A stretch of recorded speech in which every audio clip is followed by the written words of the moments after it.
Hello everybody, welcome back to the channel. So this is a book review. It's a book review of a book that I'd been really looking forward to reading, and partly because I was really looking forward to getting properly stuck into the author. So James Baldwin is who I'm talking about, and the book is Giovanni's Room. And James Baldwin is an author that I had seen a lot of TV footage of him being interviewed, and I did feel like I had a fair idea of who he was like as a person. And I'd read a book which was called I'm Not Your Negro, which is like a selection of his writing, and I wanted to read one of his actual novels. So Giovanni's Room is a short novel, but it was his second novel, and the one that I kept hearing about the most. So this was the one I wanted to start with. It was written in 1956, and when he wrote it in 1956, he was only 32. As I said, it was his second novel. He'd already written the novel Go Tell It on the Mountain, and he'd done lots of writing, like letters and sort of commentary kind of writing and reviews. Sometimes there was like there was one, can't remember what the book was, but there was I think it might have been Native Son, but there was an article he wrote that was a scathing review of the writer's approach to writing on one of these books, and he was very opinionated about how a writer might define himself and how universal writing should be, which I think is really interesting. And he actually never liked just being labelled as a Negro writer, so I think that's a really interesting thing, and it does actually come into play here with the content of what he decided to do for the book. So as I said, he was only 32, and he'd been living in Paris.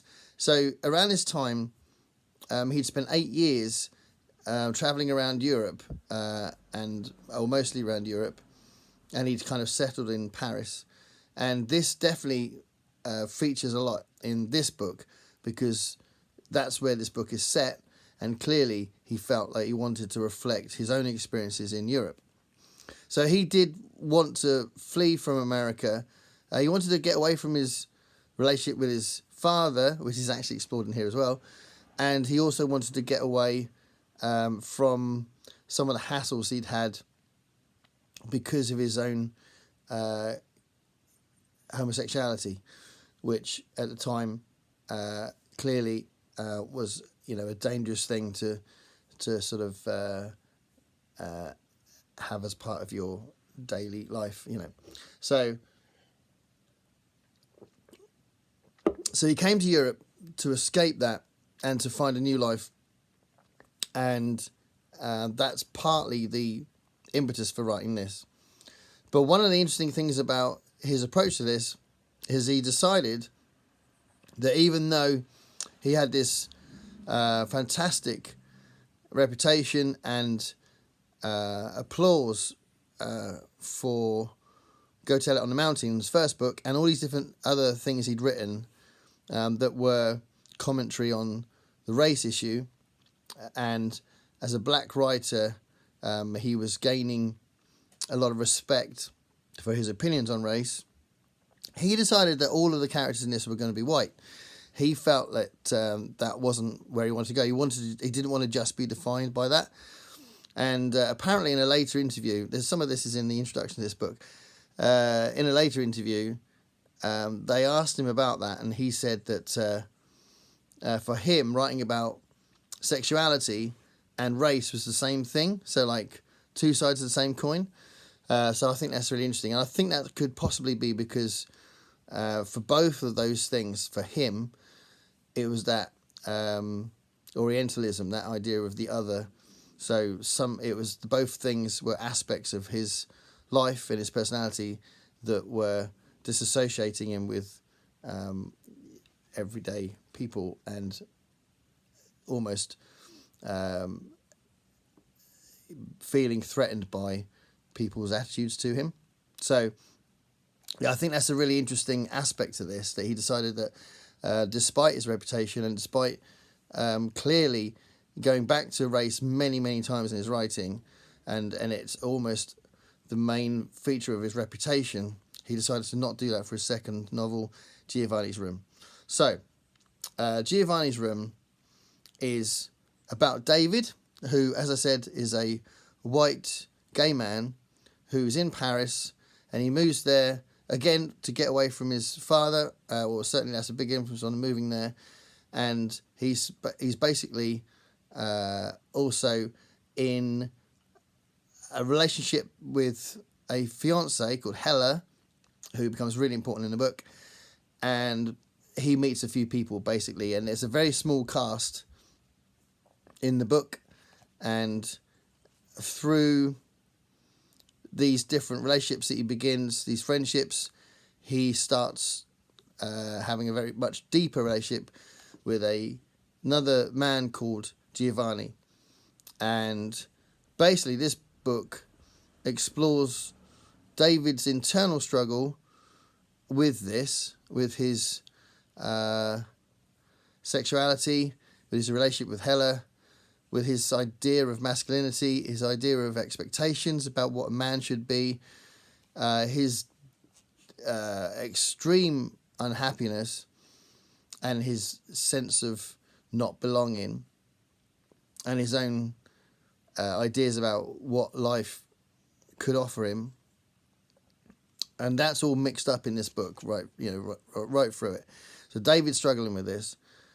Giovanni, as a character, is quite volatile. He's very extreme. He's utterly romantic, and he's desperately in love with David. And Hella, who's pretty much the third main character, she is also bound by the stereotypes and expectations of being a woman, and she desperately wants marriage and a family, and she understandably and quite sympathetically feels like she's found the right person with David, and basically it kind of explores that. One of the things that is really interesting about it, I think it's brilliantly written, so let me just say that first. The way that the language works is utterly beautiful, and there are many lines in it that sort of take you aback by how beautifully written the poetry of the words are. So I think that happens quite a lot in the book. So I am definitely looking forward to reading more of that from James Baldwin anyway. But I think there's a really interesting device at the beginning that sets up a tension that remains throughout the book. So because it's really like literally the first couple of pages, might even be the first page, David, the main character, it's a first person story, by the way, as well. So you're looking at it from David's perspective. He says right at the beginning that Giovanni dies. Now, the fact that he says at the beginning that Giovanni dies creates this huge amount of tension in the story. And it's always there. You don't know why or how it happens, but you know at some point when you get to the end, it's happened. And it's a really interesting thing to have done, because that tension creates a compelling narrative in a situation where you could argue that the first, 40 pages or so, when he's just introducing the characters and their relationships, there's about half a dozen characters that he's setting those up. It's that tension of knowing that it's all going to unravel is what tightens up that first section. And then about halfway through, it propels itself into a quite dramatic, much more volatile situation as well anyway. And there's a couple of moments in the book that are quite shocking, but not because of violence or anything, but just because of the way you have invested in the characters, and you do care about them, and you can see that it's starting to unravel. And there's a couple of moments where that shift happens in a big way, and that's done so brilliantly. And that tension, as I say at the beginning, plays a really big part in that. But it's interesting in the way that Giovanni's character is revealed in different ways. So there isn't so much of a differentiation at the beginning, and then a couple of things happen where his personality is more revealed, and then by the end of it, you've got a very complex man that's been written about and characterized in the book. Same with David, same with Hella. A couple of the other characters are more archetypes, but those three main characters are brilliantly characterized, and you get this really full sense of who they are. So that's a real massive success in the book. But yeah, I think the really important thing about this is that I felt so, well, as I said, invested in the characters. I felt so interested in what they were going to do, and I cared about them. And I didn't necessarily empathise with them, which I think was really good. So there are moments of hysteria that were a little bit more melodramatic. Didn't spoil it, and you still stayed with them, and you still cared about them. But it just went to the extreme sometimes. But you still cared about them because of how brilliantly it was written. And also, you can't deny the fact that they're screwing up each other's lives in the book. So I did have sympathy, a lot of sympathy for Hella, and quite often I had sympathy for Giovanni and David, because they were being pulled by their desires, their desperate unhappiness, their loneliness, and their complete love of each other as well. And all of those things just couldn't add up, you know. And because all those things couldn't add up, it was almost a disaster waiting to happen. I've heard this being, I don't know, I can't remember how or when, but in passing in the last sort of, I don't know, year or so, I've heard this being referred to as a tragedy.